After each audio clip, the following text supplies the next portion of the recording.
Good evening to you all. Good evening. As you all know, tonight I'm going to be writing about my book, about my amazing book. But before I do that, I want to start by thanking the amazing, kind new subscribers who have come on board. I'm ever so grateful to you. I'm touched. Thank you for putting your faith in me. I won't disappoint you. Tonight's video is about my book. And before I start talking about my book, I want to start off with a question which I put out on Facebook, to which somebody responded to. My question was, what do you want me to talk about on tonight's video? What questions do you have about my book? And if anybody here viewing this video has further questions about my book, by all means, please leave it in the comment section down below. I look forward to seeing your questions and any feedback you might have about my book or about anything I discussed tonight.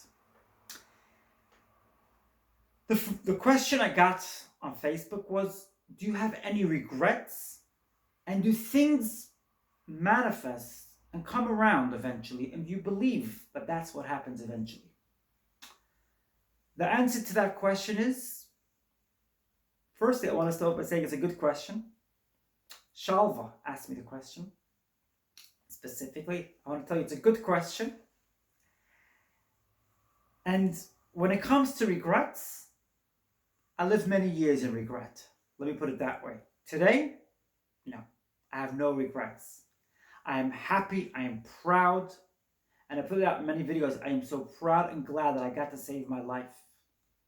Not many people get to save their life. I've been able to save my life in my lifetime, and I'm happy and proud of it. And those people who saw my means of saving my life as a threat, as a concern, as a worry, as something for which I have to give an apology for and to feel regret about, my response to them is, your stuff, your journey, your phobias, your concerns. That's the way I would put it. Everybody is on their own journey. And although some people will see my reality, my dichotomy, as something which is a threat to their way of life, after all, people live in the dichotomy, in the paradigm of secure boundaries between men and women, and nobody could sort of go from box A to box B. Fair enough. You want to live your life that way? You want to have people die in order for you to keep and preserve your way of living like that? Go right ahead. I will have no part of it, and I will express no regrets and no apology for not going along that line of thinking and that way of life. Now, the question is a little loaded. It's a loaded question. Do you have any regrets? It doesn't just mean regret as in the format I just mentioned now. The question of regret, do you have any regrets, could be also included in other layers of my life. For instance, with regards to my offsprings. Fair enough. The question could be put out there with regards to my offsprings. And for that as well, I would say, no regrets. No, I have no regrets. God wanted my children to be born into this world. God wanted me not to believe in myself yet, which is why I hadn't transitioned, and I believed that I could somehow dilute and get rid of my gender dysphoria. That's what God wanted. And anybody who thinks otherwise could go right ahead and do that, and they could cross God off their list of their beliefs. Because it's likely to be a person who would think otherwise. It's likely to be a person who believes in God, or rather claims that they have faith in God. And for them, I would say, keep your faith how you want to keep it. And I will keep my faith in God in a very, very large, broad perspective. God's all-inclusive, God's loving, God's caring for all beings, and God doesn't want anybody to be erased, deleted, or forgotten, rejected, abandoned, forsaken, and deserted. There's another layer to it. Do I regret, perhaps I regret transitioning as quick as I did? There's many layers to the question and to the way I would respond to it. And for that as well, I would say no, no regrets. I lived in regret in the past, but currently, no regrets. I'm happy, I'm pleased, I'm proud of the life I preserved, of the life I saved. Now, as far as the second part of the question, do things come around? Do I believe that people come around eventually and things will improve? The answer to that as well, Shalva, is not necessarily. Hopefully they will, but I don't live my life from that place of hope, of dependency, of reliance, and contingence. I've moved on to a brand new level. I live from a place of godliness, from a place of shining glory. I am a positive person, and anybody who wants to come along with me in my life is more than welcome to do so. It's worthwhile. It's worth your while. I'm a positive, I'm a kind, I'm a gracious, I'm a loving person. I'm always putting out a good word wherever I go, and I speak to a lot of people every single day, and I will always put out a good word and say something positive to another person to make them feel good, to boost their day. Total strangers. That's Jessica Maiden, and I'm proud of the amazing life that I live, and I endeavor to live in the many years to come. Now let's get into the bones and the kishkes, as we say in Judaic terms, which quite literally means intestines of my book. What is my book about? What is the unique experiences I learned whilst writing my book? And what do I hope to achieve by writing my book? My book is about my life. I went from living in a place where I was afraid to be myself, I doubted myself, I questioned myself, to a place of growth, to a place of improvising, of being resourceful and being creative in every and any which way I could to get myself out, to prosper, to become more mature, to become more godly, and tuned in with what it was I had to do to save my life and live it. So that's for that part of the book. The other part of the book is dealing with the different things I did whilst I was on this journey, how I managed to be resourceful at some times when I felt like life was just impossible. I still managed to be resourceful, I still managed to be positive, and all throughout my book you'll see an element of positivity, an element of godliness, an element of spirituality, which carries me through. I don't express myself in my book from a place of pain, from a place of bitterness, from a place of dissent, from a place of anger, frustration, or in any way feeling entangled with the people of my past who obviously couldn't tolerate who I was. My book is about powerful existence, which is going to inspire this world. My book is going to inspire this world. I believe that from the very, very depth of my heart. It's an amazing book. I never thought I could write a book like this.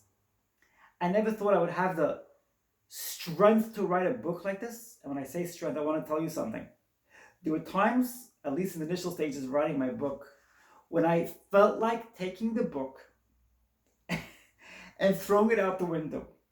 Why? Because bad memories did come up.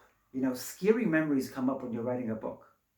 But I'm telling you this, only in order to tell you, in order to convey to you how inspirational it's been. Although at times I felt so triggered, a short while later, I felt so positive. I felt like I healed a certain part of me.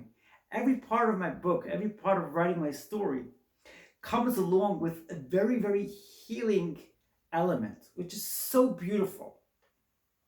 It's dynamic. I'll give you an example. This is what I wrote today. Today I was writing about when I was dealing with quite a difficult situation. I was in doubt about my future, and the people around me were very upset and frustrated with me because of my transgender reality. This is a story that goes back about 17 years ago. 18 years ago, rather. well, just under 18 years ago. And a very scary episode took place between me and my former wife. And very, very scary. My gender dysphoria came to a pinnacle. It came to a very scary point. And for the first time, my former wife contacted her sibling abroad and told her about this. And her sibling abroad turned to her and said, you know, you're going to have to terminate any form of conception if that's what happens. If that's what happened tonight. And I just burst out laughing right in this. I burst out laughing, the irony of this, because I can't go too far into details, but there was a conception that night. And this person who was suggesting that terminating it was the right approach totally forgot what they had said about a month later and was so joyous about the great news of the conception that they totally forgot what they had suggested. And I point this out here just so you can understand how it made me laugh. It made me feel triggered at the same time, but it made me laugh as well. How it's also, I'll follow on and explain to you, this particular person sat down at my mother's dining room table and said to her that she hopes I commit suicide, she hopes I die. And she'll do whatever she could to make my life very difficult after transition. It's just ironic, the quick pace, the quick change of people's hearts when they are dealing with something which they want to just delete because it can't really exist, because it can't really be a real thing. And I don't blame this person, because I myself didn't want to believe it was a real thing until I realized no way to go with this, Jessica. You got to save your life. There's many, many different episodes and elements in my book like this. And I don't blame people. I might bring things to like a point, to like a pinnacle, to a sharp edge. And you might sort of get the impression that I'm trying to imply that I feel bitter and upset about it. No, I don't feel bitter and upset about it. I just feel the irony of it and how fast people's emotions changed and how fast people's emotions could change.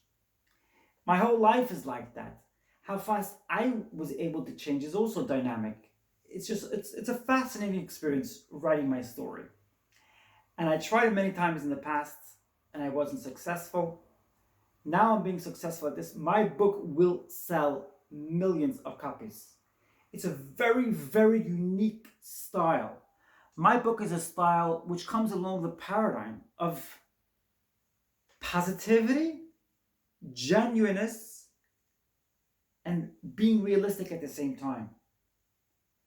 I've seen quite a few people who wrote books on their transgender journey, and I saw a very negative element within it. I'm not going to say all transgender people who wrote books had a negative element within the parameters of their writing style, but I've seen a lot that did. And I want my book to be a positive one. I want to inspire people. I want to empower people. I want to empower people who come from minorities. I want to empower people who don't believe in themselves, who are afraid to believe in themselves, to change that dynamic and to turn things around and to improve their lives. In my book, I put out a couple of days ago a small little excerpt, which I put out on Facebook. I posted about how I was coming up to my bar mitzvah, which is a Jewish term for the 13th year of life, when you are now mature and you have to really begin to take on more responsibility and be fully committed to serving God with faith and serving God and being committed to the commandments. And I talk about how I was reaching my 13th year of life and my gender dysphoria was attacking me.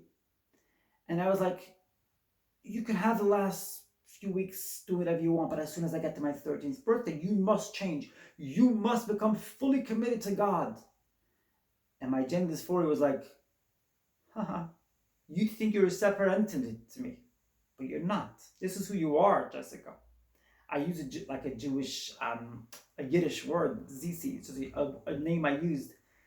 It's and I use that name in order to talk to myself. Sort of, my male persona was talking to my female persona, and it was a dynamic experience because for so long I didn't really see this dynamic at play. Like on the one hand, you're like really feeling like you're coming up to your 13th year of life in Jewish circles and also Orthodox Jewish circles. It's a time of life when you got to take things very, very seriously because now you are fully committed to observing the commandments with no omissions, with no let-ups whatsoever.